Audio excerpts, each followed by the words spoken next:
Sophie avait toujours été une jeune femme ordinaire, presque invisible aux yeux des autres. À 26 ans, elle avait accepté sa place dans le monde, une place bien modeste, celle d'une serveuse dans un café au cœur de la ville, où les rêves semblaient se dissiper aussi vite qu'ils naissaient. Le café était petit, presque intime, un de ces lieux où les clients venaient pour leur café du matin ou pour une pause rapide, sans vraiment remarquer la présence de Sophie. Chaque matin, elle entrait derrière le comptoir avec la même routine figée, l'odeur du café fraîchement moulu, le cliquetis des tasses et des assiettes qui s'entrechoquaient dans l'arrière-cuisine, et la chaleur de la vapeur qui s'échappait de la machine à expresso. Tout était bien huilé, comme une danse parfaitement exécutée, mais sans aucune passion. La vie de Sophie était ainsi, une suite d'actions répétitives, une existence presque invisible qui se déroulait comme un ballet mécanique. Elle servait des cappuccinos, des croissants, des pains au chocolat, et comme on lui avait appris, des sourires polis aux clients pressés, occupés à leur propre monde. Ils ne la voyaient pas vraiment, pas plus que la pièce où ils s'installaient pour déguster leur café. Ils la traitaient comme une ombre dans leur journée, une simple présence derrière le comptoir. Les heures s'étiraient, de l'aube au crépuscule. Chaque client était un visage qui passait sans vraiment s'attarder. Les gens discutaient entre eux, parfois à propos de leur travail, parfois de leurs vacances. Mais Sophie n'était jamais vraiment impliquée dans ces conversations. Elle était la serveuse, l'invisible, celle qu'on payait pour rendre le service, pas pour partager des histoires. Le soir venu, lorsqu'elle quittait son poste pour rentrer chez elle, l'appartement modeste qu'elle louait semblait encore plus vide. C'était un petit studio décoré avec quelques meubles simples, mais il manquait de chaleur, de vie. Les livres étaient sa seule échappatoire. Elle se plongeait dans des romans d'évasion, des récits de voyage, de découvertes et d'aventures, des histoires qui la transportaient dans des mondes lointains. Mais une fois le livre fermé, elle revenait toujours à la même réalité, une vie qui semblait ne jamais pouvoir se renouveler. Elle rêvait parfois de fuir ce quotidien, de partir vers des horizons qu'elle n'avait même pas encore imaginés, mais elle ne croyait pas vraiment que cela puisse arriver. Les rêves, à ses yeux, étaient réservés aux autres, à ceux qui avaient les moyens, ceux qui avaient quelque chose à offrir. Elle se contentait de sa petite vie, de son travail, de ses romans et de ses rêves silencieux. Elle se disait souvent que son destin était déjà écrit, que les grandes choses n'étaient pas pour elle. Il y avait une forme de résignation dans son cœur, une sorte de pacte tacite avec la monotonie. Mais ce jour-là, tout allait changer. Ce matin-là, comme les autres, Sophie se leva avec le même sentiment de familiarité. Le soleil peinait à se lever derrière les nuages gris, mais elle s'en moquait. Elle enfila sa blouse de serveuse, attrapa son sac et partit travailler. Lorsqu'elle arriva au café, elle se rendit compte qu'une lettre était tombée sous la porte. C'était une invitation, le mariage de Clémence, son amie d'enfance qu'elle n'avait pas vue depuis des années. Le nom de Clémence la fit sourire. Leur complicité d'autrefois refit surface instantanément. Mais quand elle lut l'invitation, Sophie hésita. Elle n'était pas une grande amatrice de mariage. Les grands événements l'intimidaient, et elle ne se sentait pas à sa place dans ce genre de rassemblement. Mais, par pure obligation envers son amie, elle se décida à y aller. Après tout, il ne s'agissait que d'une journée, et cela ferait plaisir à Clémence. Elle s'habilla dans une robe simple, mais élégante, une robe qu'elle avait achetée en solde l'hiver dernier et qui était un peu trop grande pour elle. Elle ne se souciait pas vraiment de son apparence, comme à son habitude. Ses cheveux, coupés au carré, étaient soigneusement coiffés, mais elle ne parvenait jamais à les faire tenir en place comme elle le souhaitait. Tout cela avait peu d'importance. Ce mariage n'était qu'une formalité, une occasion de se rappeler qu'il y avait encore des liens dans sa vie. Elle s'habilla sans éclat, sans conviction. Elle était là par devoir, pas par désir. Le mariage se déroulait dans une grande salle de réception, imposante et raffinée, bien au-delà de ce à quoi elle était habituée. Les murs étaient ornés de fleurs fraîches, et des lustres de cristal illuminaient la pièce d'une lumière douce. Sophie entra dans cette salle bondée, où des gens qu'elle ne connaissait pas se mêlaient dans un tourbillon de rires, de conversations et de sourires échangés. Elle se sentit immédiatement minuscule, comme une spectatrice de cette scène féerique. Elle n'avait pas sa place ici, et elle en était parfaitement consciente. Le luxe, la beauté des lieux, l'élégance des invités la faisaient se sentir encore plus en dehors de tout cela. Elle se glissa dans un coin, un verre de champagne à la main, observant la scène en retrait. Ses yeux suivaient les invités, les couples heureux, les femmes en robes de soirée étincelantes, et les hommes élégants, souriants et trinquants. Elle se sentait comme une ombre parmi les vivants, une simple spectatrice dans un monde où elle n'appartenait pas. C'est alors qu'une maladresse, aussi inattendue que déstabilisante, changea la donne. En se dirigeant vers un canapé pour s'asseoir, elle perdit son équilibre. Son pied se prit dans la jupe de la robe, et dans un effort pour se rattraper, elle renversa accidentellement une coupe de champagne sur l'un des invités. Cet invité, un homme d'une élégance rare, tourna la tête au moment où la coupe se vida sur sa veste sombre. Sophie s'éteignit sur place, embarrassée, tandis que l'homme la dévisageait. Mais au lieu d'un regard réprobateur, il lui adressa un sourire presque amusé. Ce n'était pas de la colère qu'il lisait dans ses yeux, mais plutôt une sorte de calme résigné, comme si ce genre de situation n'était qu'une broutille dans un monde qui pouvait sembler bien plus complexe. « Vous avez l'air bien embêté, dit-il d'une voix calme, mais pleine d'assurance, avant de tendre une serviette en soie pour l'aider à essuyer la maladresse. Sophie, plongée dans une gêne profonde, se confondit en excuses, son visage rougissant d'embarras. Elle tenta de balayer la tache de champagne sur la veste de l'inconnu, mais ses gestes étaient maladroits, tremblant sous l'effet de la nervosité. L'instant, pourtant, ne se transforma pas en une scène de malaise, comme elle s'y attendait. L'homme, loin de réagir avec colère ou frustration, afficha un léger sourire, comme s'il avait vu bien pire dans sa vie et que cette petite mésaventure n'était rien d'autre qu'un détail insignifiant.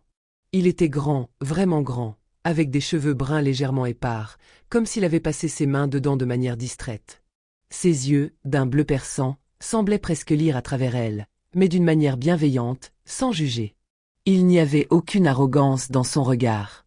Il avait l'air d'un homme qui avait appris à voir au-delà des apparences, à saisir l'essence des gens en quelques secondes. Ce regard, à la fois intense et doux, déstabilisa Sophie, mais d'une manière étrange et agréable. Elle s'attendait à ce qu'il se fâche, qu'il la réprimande, mais non. Il était calme, apaisant, et une gentillesse innée se dégageait de lui, presque palpable. Il lui parla d'une voix posée, d'une aisance qui contrastait avec la nervosité de Sophie. Ses paroles étaient simples, mais pesées, comme s'il savait exactement quoi dire pour alléger l'atmosphère. Il lui assura que ce n'était rien, que tout le monde pouvait être un peu maladroit de temps en temps, et son ton était tel qu'elle se sentit soudainement ridicule de s'être inquiétée. Le contraste entre sa propre nervosité et la sérénité de cet homme l'énerva légèrement, mais de façon agréable, comme une brise d'air frais dans un après-midi étouffant. Ils échangèrent quelques mots banals, mais peu à peu, la conversation se déroula avec une telle fluidité qu'elle en oublia sa gêne initiale. Les minutes s'étiraient comme si le temps avait cessé de compter. Sophie, bien qu'elle se sentît en terrain inconnu, commença à s'ouvrir avec une facilité déconcertante. Il ne la jugeait pas, ne la poussait pas à en dire plus, mais son écoute était tellement pleine de compréhension qu'elle eut l'impression de se confier à un vieil ami. Les paroles semblaient se déverser naturellement de ses lèvres, comme si le simple fait de parler avec cet homme, aussi étrange et soudain soit-il, était un soulagement. Puis, alors qu'ils abordaient des sujets plus personnels, elle remarqua la façon dont il observait les gens autour d'eux.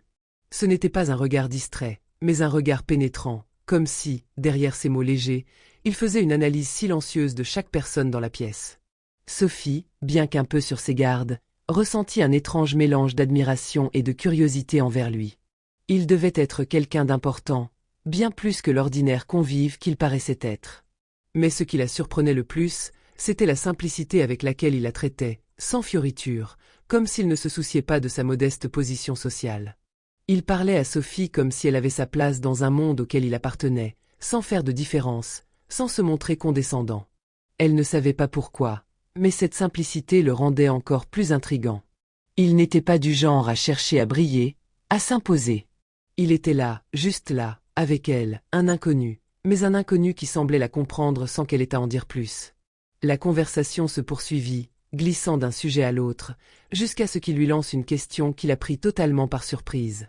Son regard devint plus intense, plus sérieux, comme si, d'un coup, il lui faisait une offre implicite, une invitation à entrer dans un autre monde, un monde auquel elle n'avait jamais pensé appartenir. Il la fixa droit dans les yeux, un sourire en coin, et demanda « Tu sais, je me demande, que ferais-tu si on te proposait un mariage, mais sous des circonstances improbables ?» Les mots flottèrent un instant dans l'air, et Sophie se figea, presque déstabilisée par la question. « Un mariage ? Mais pourquoi parler d'un mariage, maintenant ?» Ses yeux se détournèrent un instant, cherchant une réponse, un sens caché derrière cette question. Elle savait que, comme beaucoup d'hommes riches et influents, Il pouvait sans doute jouer à ce genre de jeu de pouvoir, des questions inattendues pour tester une réaction. Mais ce qui était encore plus étrange, c'est que cette question ne semblait pas être un simple test. Elle ne pouvait pas dire pourquoi, mais elle ressentait, dans la manière dont il la regardait, que cette question avait un sens qu'elle n'arrivait pas à saisir.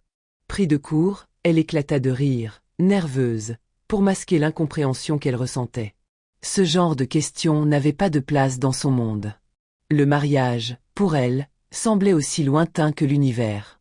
Les hommes qu'elle avait connus étaient loin de pouvoir proposer des choses aussi farfelues. « Eh bien, ça ne m'arriverait jamais, » répondit-elle avec un sourire un peu forcé, en secouant la tête.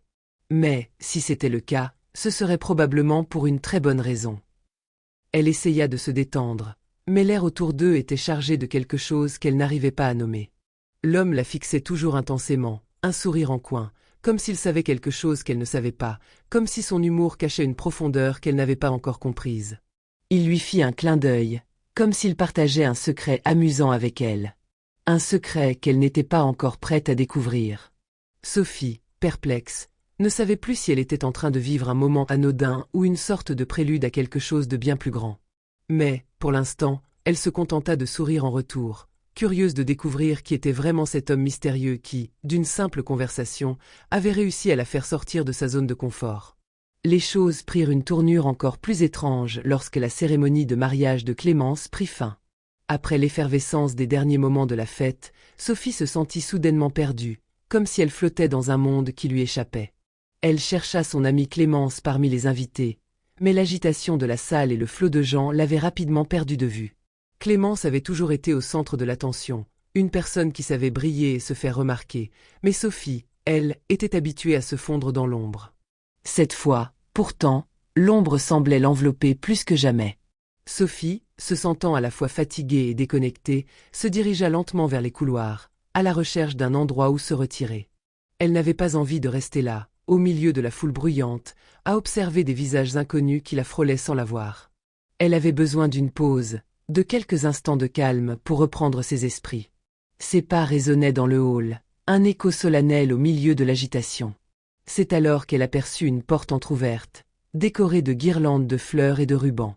Une pièce à l'abri du tumulte. En s'approchant, elle se sentit presque soulagée à l'idée de trouver enfin un endroit où se cacher, un endroit où l'on ne la verrait pas. Sans se poser davantage de questions, elle entra dans la pièce, mais à sa grande surprise, elle ne se retrouva pas dans une salle calme.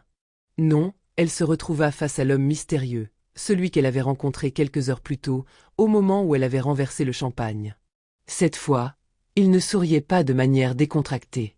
Non, il était en pleine conversation, tout à fait à l'aise, avec un prêtre âgé qui semblait le connaître depuis longtemps. L'homme ne sembla pas du tout surpris par sa présence.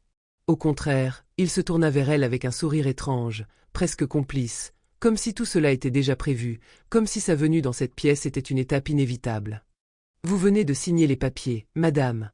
demanda-t-il d'une voix douce, mais avec une nuance de malice qui la fit se figer sur place. Sophie cligna des yeux, la situation devenant soudainement plus absurde. Elle ne comprenait pas. Était-ce une blague? Une sorte de malentendu? Elle tenta de prendre la parole, mais sa voix se perdit dans une confusion d'incompréhension. « Pardon, mais je ne crois pas que… » commença-t-elle, sa gorge sèche, essayant de rationaliser ce qu'elle voyait. Avant qu'elle n'ait pu en dire davantage, le prêtre, d'un air bienveillant mais pressé, intervint en souriant. Ses yeux brillaient d'une lueur étrange, comme s'il savait que le moment avait enfin pris forme, comme si tout était déjà écrit, comme si Sophie faisait partie d'un plan dont elle n'avait aucune idée. « Ah, si, dit-il avec un ton rassurant, tout en désignant une table où des papiers étaient éparpillés. « La cérémonie va commencer. » Sophie n'eut pas le temps de protester, d'essayer de comprendre. L'homme mystérieux s'approcha d'elle, se rapprochant d'un pas décidé. Avant qu'elle n'ait eu le temps de reculer ou de refuser, il lui saisit doucement la main, mais fermement, avec une assurance qui la laissa déstabiliser. Ses yeux, profonds et insondables, la fixaient avec une intensité telle qu'elle n'eut pas la force de résister. Tout se passait trop vite. Elle n'était pas prête pour cela. Pourtant, il la tira, avec douceur mais détermination, vers la salle voisine où les invités étaient déjà rassemblés, observant avec curiosité, certains avec un léger sourire, d'autres avec des yeux pleins de questionnements. Elle aurait voulu crier, demander à arrêter tout cela, Mais sa voix se bloquait dans sa gorge. La réalité s'était évanouie autour d'elle, et ce qui était censé être un moment de chaos s'était transformé en une scène aussi irréelle que magnétique. Elle se retrouva devant l'autel, entourée d'un public qui ne cessait de l'observer, une situation si improbable qu'elle se demanda si elle rêvait.